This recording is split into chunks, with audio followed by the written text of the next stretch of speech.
Ciao Juventini of the world, my name is Giuseppe, welcome back on the channel, I hope you're all doing well. Juventus Milan is over, and if I show you the first two pictures, Carlo Pinsoglio, MVP of the game, and then you see a Mattias Soulé celebrating the winning goal against Milan, you will probably tell me, Beppe, what are you talking about? Beppe, are you awake? Did you sleep? Are we living in the metaverse? And you are probably correct, because we are speaking about Calcio d'estate, summer football, the first official friendly of Juventus 23-24. Milan was already playing their second one. Juventus played their first. And I have to say that it is a test. And in a test, we have to check a few things.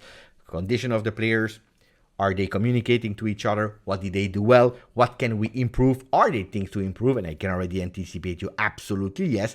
And then the individualities. Let's check where they are in their preparation for the summer. We have so many things to say for debriefing the first game of the season. And then, of course, we enter Mercato. Surprise name, Facundo Gonzalez. Blitz from Juve, about to sign. Second player, new face for the first team, for the next gen, or on go alone. We will discover that, but not only him, because we are also speaking about other players. So remain on the channel, maximum of likes, and I know that we can do more, we can do better. For that first game, I'm expecting not less than 700 likes. Guys, I'm counting on you. Continue to subscribe on the channel if you didn't yet. Grazie, because now we start. We start with the beautiful score, of course. The win, the celebration of Gatti with Keane, and the first one that was able to open the score this season in a friendly way, of course. It is Danilo with the number 6, the new captain of Juventus. Beautiful to see these smiles, but even better to see the score.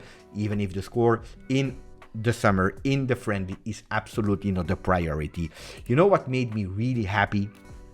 Federico Chiesa is the man that has been chosen for the first real lineup to be the poster man, the front man on that lineup starting level of Juventus. A lineup without surprises, because it has been spoiled already since 2 days, so we knew who would start. And then you see Federico Chiesa. Ragazzi, we'll speak about the performance of Chiesa, but seeing him there is already lighting my heart. Why? Because last year Federico Chiesa was not there, and we knew that we had to wait long, November, December, January after the World Cup to see Federico Chiesa. Last year, except of the last game against Udinese, we were not able to see a Federico Chiesa at 100%, and that's what we start to see now immediately.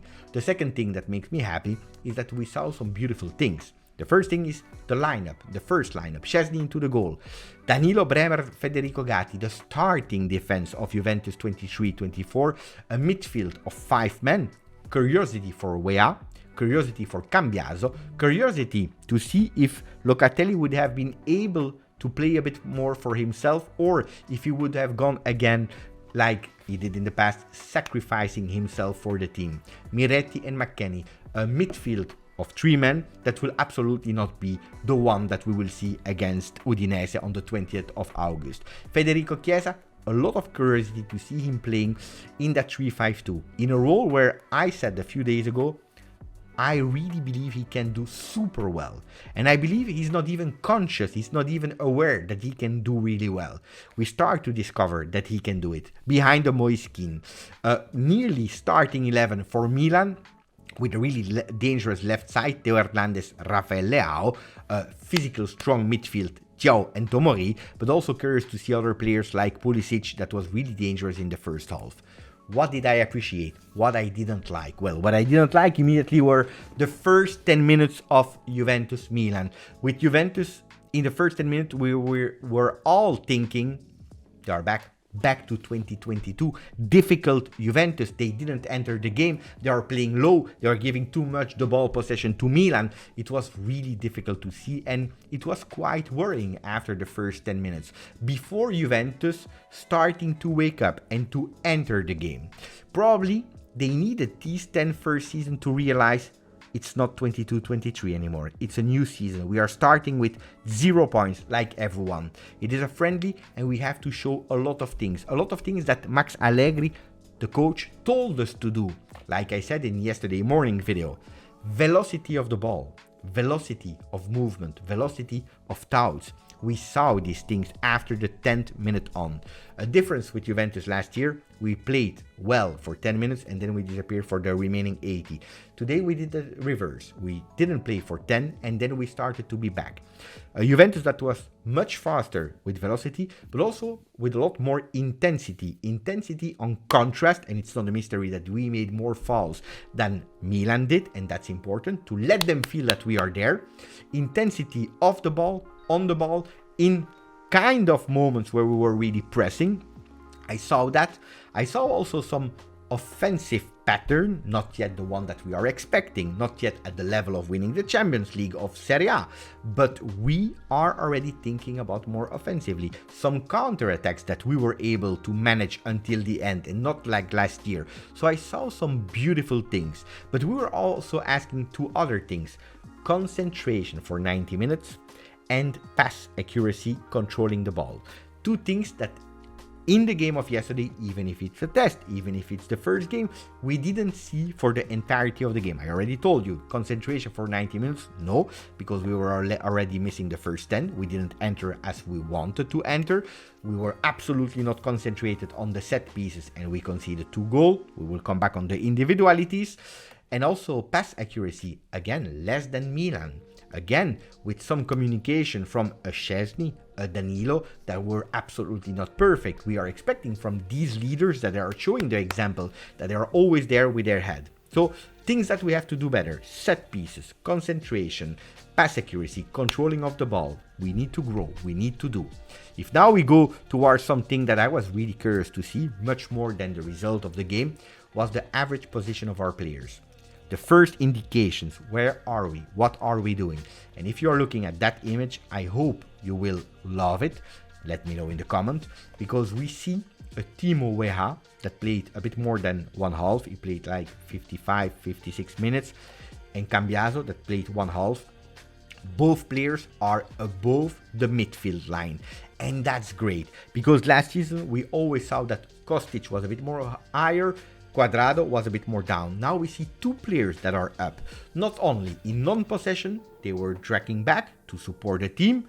If they didn't, it was Locatelli that was going back to form a 4-man defense to support Bremer, Gatti and Danilo. But the two wingers were not really always, for the entirety of the game, a 5-man defense. They were not really fullbacks or wingbacks, let's say. And that's already something, an improvement in terms of behavior, what we want. Also, Weston McKennie, Moiskin, Chiesa on top of the two wingers, in average above the midfield. I like that. The average block is higher than last year. Of course, it's one game. For most of them, only 45 minutes. But if we are analyzing it, I'm already appreciating what I'm seeing here. Then, pass accuracy, I told you, I was not really impressed. But there was one player that did really well, Timo Weah. 92% pass accuracy, 22 passes, succeeded on 24, not bad. The other one was Bremer with 15-15, 100%. And then you had a second half player, Matthias Soulé, that offensively was great, defensively, danger. We have to speak about one player, Dean Huijsen. Remain on the channel because I will tell you something about Dean Huijsen a bit later when we will analyze that second half. Ragazzi, Dean Huijsen, for me, top.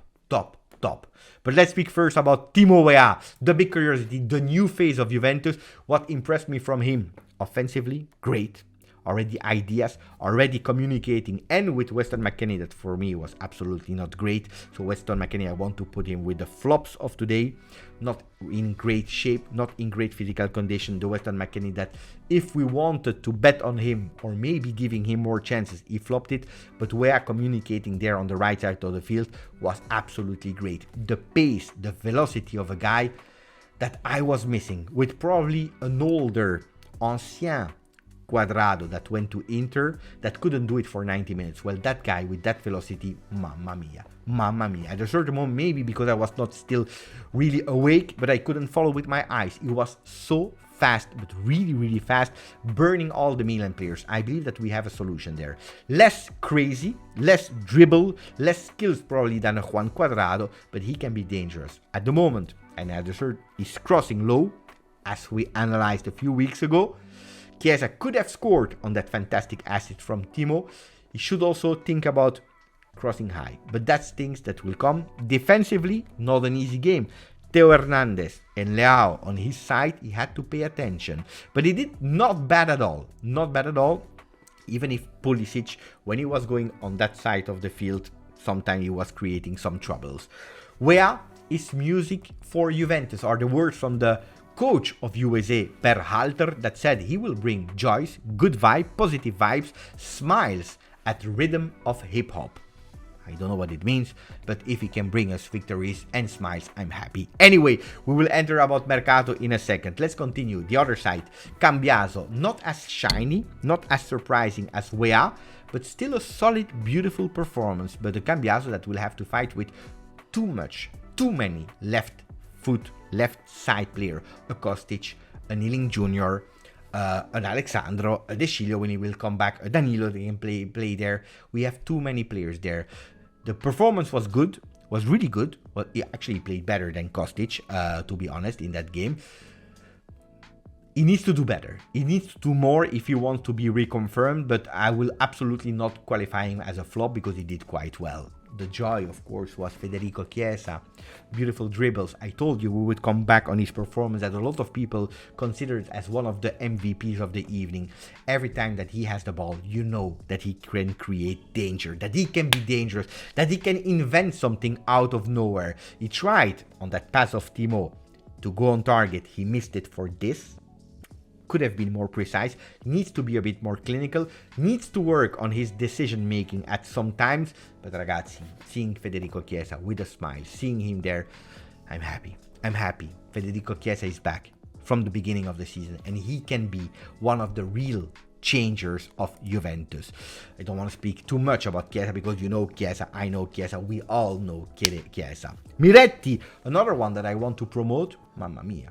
A lot of people already gave up too fast on the young Italian 19 years old.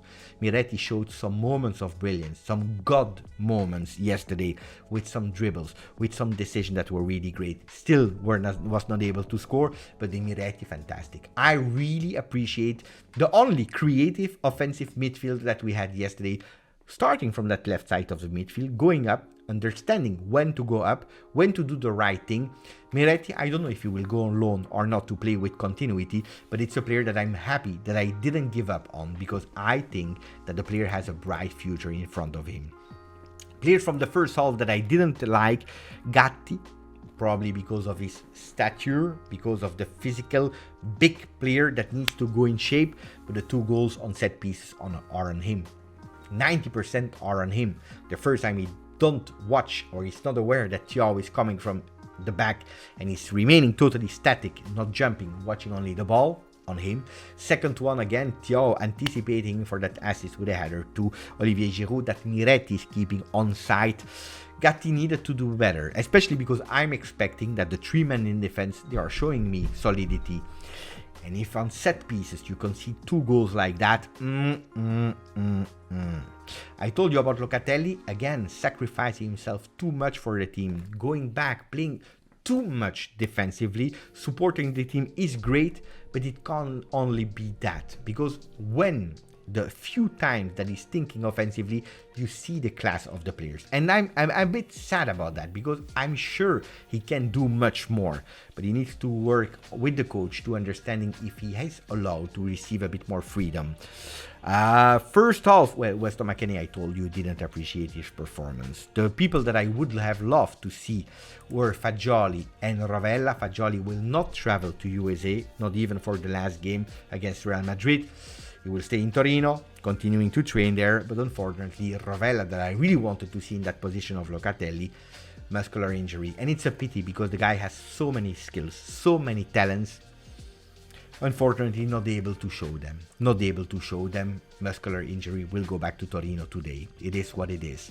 In the second half, now I speak about Dean Huijsen. I told you I wanted to speak about him. Ragazzi, that you are watching Dean Huijsen with the under 17, under 19, with the next gen, with the first team in friendly against Arsenal, Standard Liège or whatever team, against Milan, that you are watching him at 3 p.m., at 8:45 p.m., at at 5 a.m. in the morning in USA, in Belgium, that you're watching him wherever in the world, but also in the position. 3-man defense on the left, 3-man defense on the right, 4-man defense as a center back. The guy is showing a maturity that is crazy. I can guarantee you that if the guy that is just turned 18, just received his driver license, if he plays tomorrow Champions League final, he will play with the same maturity, with the same serenity, touch of class, playing a la Beckenbauer. I'm exaggerating, but what a player.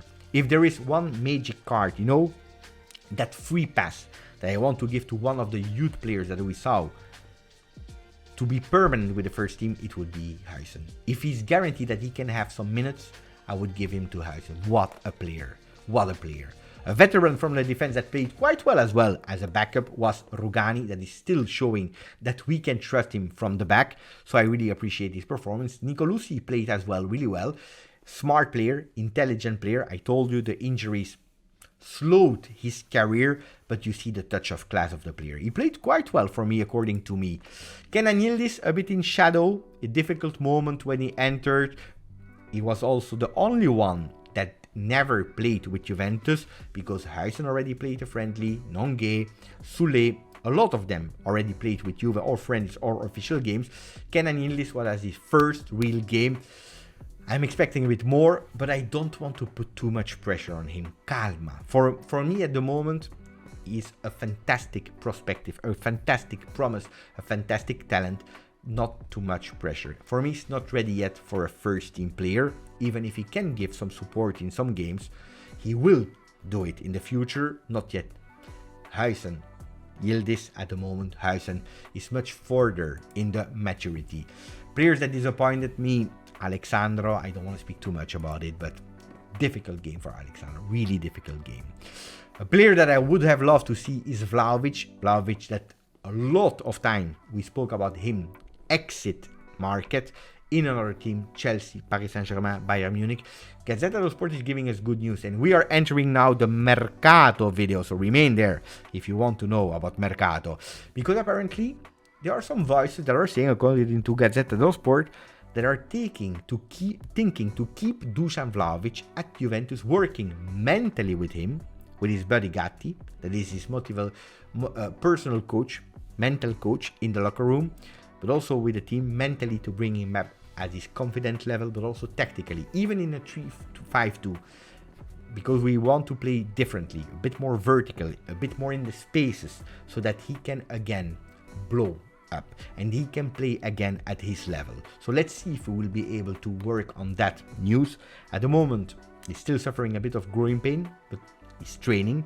Doing well. Let's see if we can see him against Real Madrid. Otherwise, the other objective is to see him against Udinese. Now, Corriere dello Sport is speaking about the new name, baby defender for Juventus. We are speaking about Facundo Gonzalez. Who's that guy? You will tell me, Beppe. Who's that guy? Why? Why did you never mention the guy? Because nobody was speaking about him to Juve. Nobody. A player that played with the youth team from Valencia B, that yesterday, out of nowhere, everyone, Di Marzio, Romeo, the other one, Fabrizio Romeo, everyone, Fabrizio Romano, disaster. Everyone was speaking about him that close to Juve. Uruguayan player that has double citizenship, Italian, Uruguayan, and that's important. If he stays at Juve, he's not taking an extra comunitario, an extra European slot, super important. A player that played with Uruguay under 20 World Cup, fantastic defender of the tournament, a player with a lot of potential, great in tackles, aggressivity, on the ball, off the ball. Watch a few highlights in skill, a player from 20 years old that has a bright future in front of him. Juventus is doing really fantastically well, and I don't think it's a Giuntoli strategy, but more a Tognozzi. Why? Because it's the same agent as Soule. Tognozzi and Manna worked on Soule, worked with the agent. It's not a mystery. I don't believe that's a Giuntoli one. I believe it's a Tognozzi Manna. So pay attention. A player that we don't know if he will stay with next gen, first team, or will be loaned out. Maybe loaned out to a team so that we can receive other players. It will not be Kessié, because Kessié looks like he doesn't want to go back to Serie A. So we will have to go and forget about him. But maybe it will be a Freuler. Freuler, that is now playing at Nottingham, ex-Atalanta player, is probably not the player that makes you dream, especially if we are going from Milinkovic-Savic to Kessié, now to Freuler. But Freuler, Nottingham interested in Cambiaso to Nottingham, strategy, Cambiaso to Nottingham, Freuler to Juve. You are freeing up a space there on the left side. Who can come in? Monza, thinking, Miretti on loan there. We are taking Carlos Augusto, and so on, and so on, and so on. Juventus that is really working, I believe, to give Max Allegri a team that is able to also play with a four-man defense, with a Holm on the right, with a Carlos Augusto on the left side. We already have another team that could potentially use a Ealing Jr. not as a mezzala like he played yesterday, but playing up front in a 4-3-3. And that where he's lethal, where he's really great. Of course, we'll still continue to speak about Lukaku. Some people are saying that Juve and the player, everything is done. Not yet with Chelsea. Juventus wants a loan. Chelsea wants that you pay cash now. But of course, Juventus is playing the wait strategy for a simple reason. More they wait, more Chelsea will be in difficulty to sell the players. And then maybe they will be open to loan him. Let's see. Ragazzi, I hope you enjoyed that we talked about football again. It was a long time ago and I really enjoyed it. I will probably post the video quite early. If you want to see me in the afternoon, probably I will be live on Twitch, so follow me there as well. You know it, Instagram, TikTok, Telegram, whatever, tweet, whatever. GJustjuve and you follow me. Grazie, forza, Juve.